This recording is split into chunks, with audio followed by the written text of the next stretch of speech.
to the sandwich generation where you and I are stuck in the middle between our kids and grandkids and our parents and our grandparents, and we're trying to figure it out for everyone. And this year we're struggling a little more to try to figure out the holidays in the middle of COVID. Let's dig into it. I'll be the first one to admit, after I lost my husband, I stopped putting up Christmas trees, and I'm really still struggling after all this time just to get back into that holiday spirit. But you know what fixed that for me this year? COVID, of all things. You know, this has been such a hard year for all of us. Everyone's been struggling. Everyone just keeps waiting for this, cloud to lift, and it's not. And so we have to find ways to move on and to figure out what to do with our lives. We can't just sit forever and, wait for the cloud to pass, because clearly it's not doing it right now. So one of the things I thought about this year is I thought, you know what? Even though I have not really been putting up a Christmas tree for a while now, I decided this year I'm putting up a Christmas tree. And not only that, I'm putting up a big, gaudy, sparkly Christmas tree to scream Christmas. Because you know what? We need that. We need to get together, even if it's individuals in our own space and we see each other on video like this. We need to get together and we need to scream how happy we are for the holidays. And I have an example of that I figured out while I was getting out my Christmas decorations the day after Thanksgiving. And I thought I would share that with you. It happened while I was watching White Christmas. I love old movies, and I love White Christmas. And one of the things that I've always loved about it is how it is so bright. Everything in it is bright and shiny and sparkly. And if you think about that particular generation, the one we call the greatest generation, everything in the 50s was very bright, very shiny. Everything was in Technicolor, right? Look back on movies from the 50s. Look back on things that people wore in the 50s and what they did with their trees with the tinsel like this. How many of you, go ahead and raise your hand, in your lifetime have had a tree in your house that was made out of the silver tinsel? That's right. A whole bunch of us have at least seen one. And the reason they were doing that, if you think about it, is that poor generation. They had been through the ringer. Most of them were born in like the 20s and the 30s, so they were like right in the middle of the Depression. They went straight from the Depression into the biggest war in terms of what we all had to sacrifice as a country. They couldn't even buy pantyhose, that kind of thing. They sacrificed everything and they banded together for this one big cause. They won the war, thank goodness.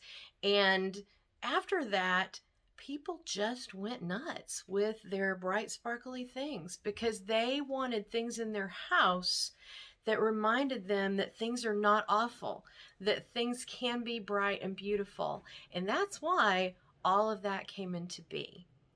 So yesterday when I was watching White Christmas, I've never really watched it all the way through, but I was in the middle of doing things, so I just turned it on and let it go. And I looked at the beginning, and the beginning, before it even said Paramount, it said this was the first movie that had been filmed in VistaVision. Each one of the movie studios had their own version of this hyped up color. And if you look at movies from the 50s, you'll see just how amped up that color is.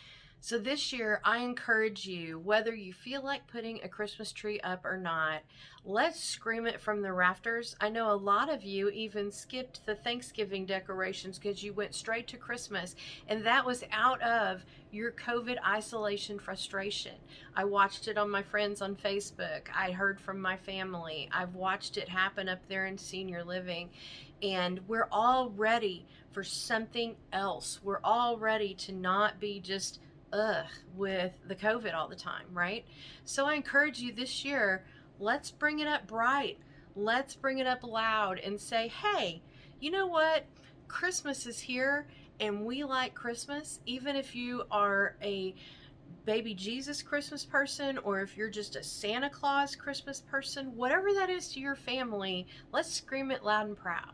And also, let's bring in some of the things that tug at your heartstrings that remind you of better times. That's another thing that the greatest generation taught us. So I've got a few for you here.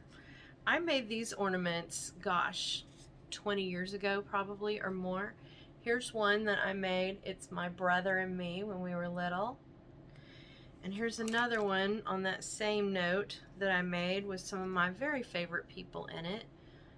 There's my dad and my grandmother. There we go. And my cousin and my Uncle Billy. And those are all people that are super precious to me. And so even though I made those ornaments decades ago, I have them on my tree every year to remember how much I love those people and to keep them close to me. And this year is definitely the year to do that. This ornament was made by my grandmother. She went through a whole quilting phase, which I'm sure a lot of your grandmothers did. And so she made a little miniature quilt, but it's a pillow. Isn't that adorable? Hangs on my tree every year. And then we have this one. I showed you in the video where I told you how to attach these things to the tree so they don't come off.